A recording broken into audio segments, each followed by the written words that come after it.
The first thing we are going to do is open our clay and condition it. So some clays need more conditioning than others.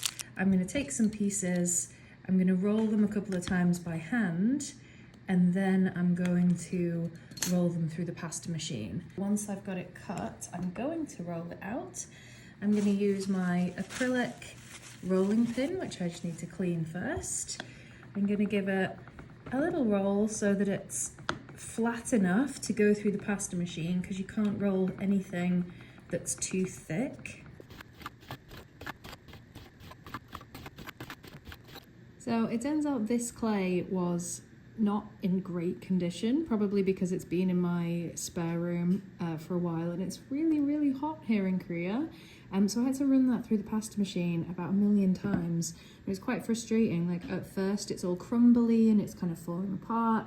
I had to add clay softener, which I have the Sculpey brand one, but I think you can use baby oil. Please Google it first. This is what my one looks like, the Sculpey clay softener. And still it took absolutely ages. But we're there now, hopefully with something that will work. As you can see, it's quite smooth when it's fully conditioned and it kind of moves around, doesn't crack.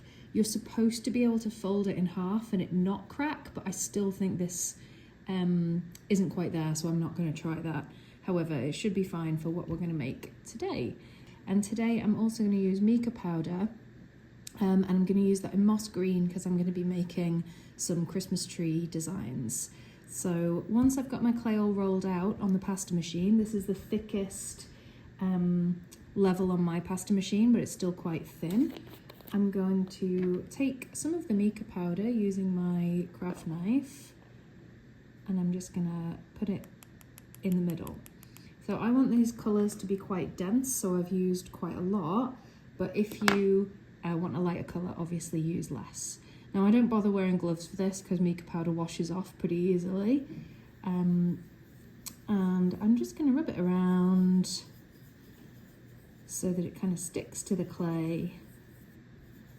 And then I'm going to run it through my pasta machine again to make the colour run all the way through. Now because this clay is not very well conditioned, it's quite dry, and because mica powder is dry too, that's probably going to take me ages. Hopefully your clay is in better condition and won't be quite so difficult to work with. So I'm going to remove this from the board and fold it over, and I'm going to run it through the pasta machine. Wish me luck.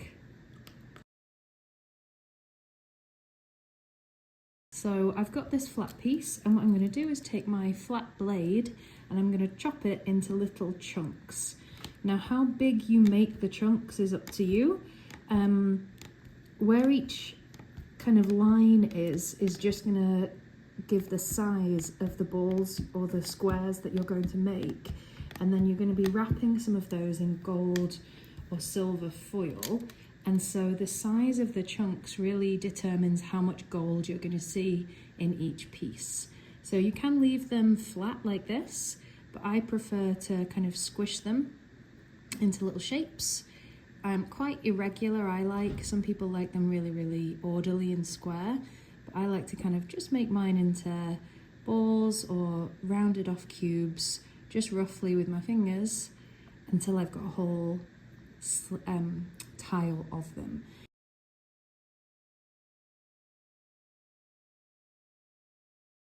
So when you've got all of the clay pieces made like this, I'm going to add some gold foil to this. If your clay is like mine and it's really dry, it might require some liquid clay to get the gold foil to adhere to it. But if your clay is like better condition than mine, it might stick without any extra help.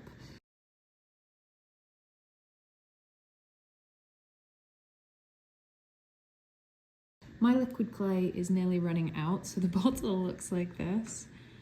I've had it quite a while, but it is the Sculpey liquid clay.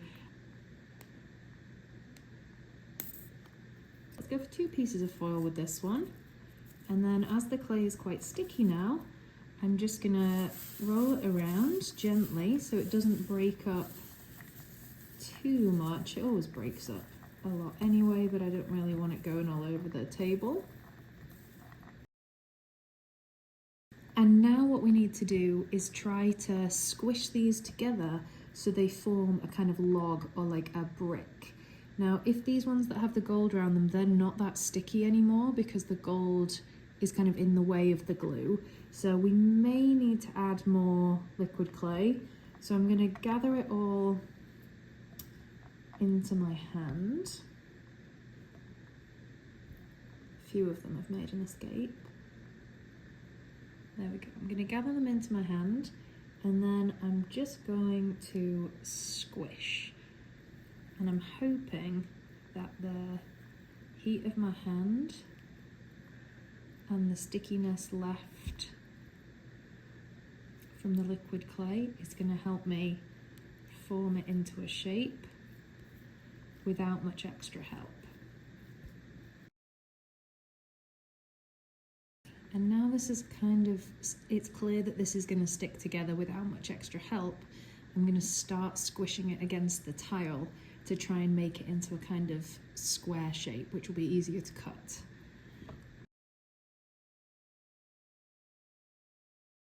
This is getting there, but I don't think it's there yet. I think if I cut into it now, there'll still be gaps between the pieces, and that might lead to it cracking. So I'm going to keep going with this. And I have this tool of a flat piece of acrylic. That can be really helpful. Some people like to put their clay in the freezer at this point so that it's nice and firm when it's cut, but I think mine is so dry and crumbly anyway that that actually might not help me. Sometimes if I was making earrings that were translucent, so ones that I would hope the light would come through, I would very, very thinly shave off this edge because all this gold stuff is going to get in the way of the translucency. But because these ones are made with mica powder, they're going to be a lot more opaque. The light isn't going to come through them. So I'm not too bothered about just cutting it as it is.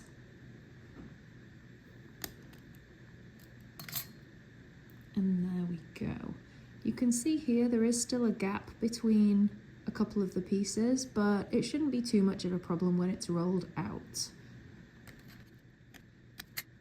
And now I'm going to arrange these four in a way that seems to make sense, kind of. For Christmas trees, it's a bit more forgiving. I'm going to just squish these down a little bit with my finger to try and get them to stick together a little. Just warm them up a bit with my hand. And then I'm going to take my acrylic roller again and I'm going to start rolling it out all in different directions to try and not kind of transform or obscure the pattern too much. So I'm going to roll up a little bit and then I'm going to roll this way a little bit. I'm going to roll diagonally and then just trying to make it kind of evenly spread. So this is what the front looks like.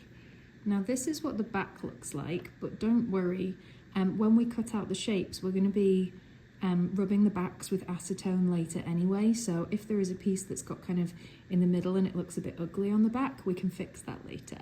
So I'm going to run this through the pasta machine now. Thankfully that didn't crack it or dry it out.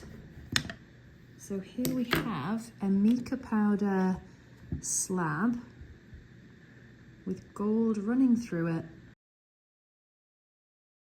These are the two cutters that I'm going to be using. If your design is really precise like this, or it has this little stalk or something similar, you'll probably want to consider using some kind of corn flour or something so that it doesn't stick. I think this clay is going to be dry enough that it won't, but if not, just pop it in some corn flour, shake it off, and then you can try cutting it. So this slab is fairly uniform, so wherever I choose I'm going to get a nice pattern. So I'm going to line up where I want it, giving as little space around the edge as possible so as not to waste any clay. I'm going to press it in nice and firmly, and then I'm going to lift it out straight. I'm going to carry on laying these trees and make as many as possible from the slab. Once I've got my earrings cut out and I'm happy, I'm going to use my craft knife to take away the excess.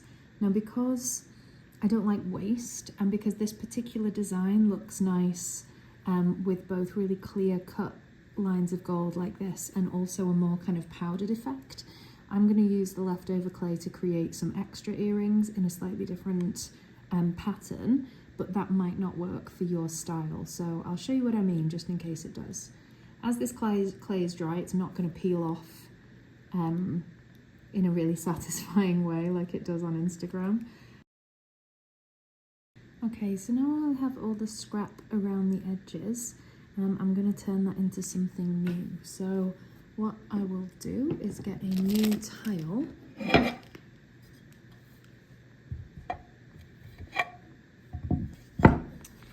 And I'm going to take all these scrap edges and I'm just going to quite randomly layer them over each other. Once I've done that, I'm going to try and roll it out so that it's ready to go through the pasta machine. And as you can see, it's not as neat and tidy as the other. The gold lines are nowhere near so clearly defined, but it's still going to make some nice earrings in this style anyway. This might not work if your design isn't for something like this, like Christmas trees.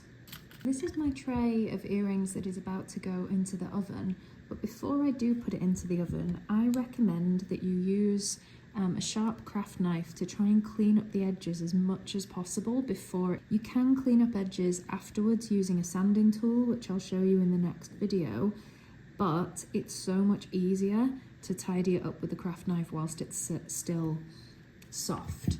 So if you take a look down here, for example, these little pieces can be easily moved away with the craft knife, and then that is less to sand. Before you put your clay pieces in the oven, you're going to need to cover them in tin foil. I also use an oven temperature gauge like this because my oven is extremely unreliable temperature-wise, and it makes it really difficult to know what temperature it actually is. So to make the tin foil cover, what you just want to do is make sure that it's not touching the clay pieces. So I'm just using normal tin foil. Take a piece out, and I just try to put it over the edges of the tile and tuck it under so that it's not touching.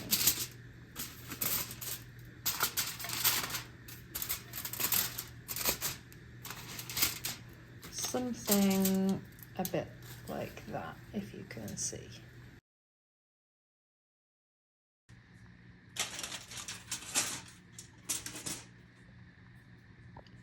When I take them out of the oven, they're really, really hot, so you can't touch them properly, but I just kind of tap them with my nail, and if they don't feel too soft, then I'm going to say they're done. And they don't need to be rock hard when they come out of the oven, because when you leave them to cool, they'll go hard then. So what I do now is I just leave these on the tile to cool down completely before I remove them. This is what they look like when they've come out of the oven and they are completely cooled. And to easily remove these from the tile, just take your flat tool again, and very carefully, because these are still quite fragile, you can just do this. Around the edge, there is always going to be a roughness on the back, and also they are very shiny on the back, which looks really plasticky. I have seen some artists on Instagram say that to avoid that shininess, you can bake them on a piece of plain white paper, like printer paper, but in order to do that you have to scrape the pieces off the tile whilst it's still soft. And maybe I'm just not very good at it, but I feel like more often than not it loses the shape. Instead, I prefer to just clean this later, which I'll show you in the next video, and I'll also show you how to remove these rough edges as well.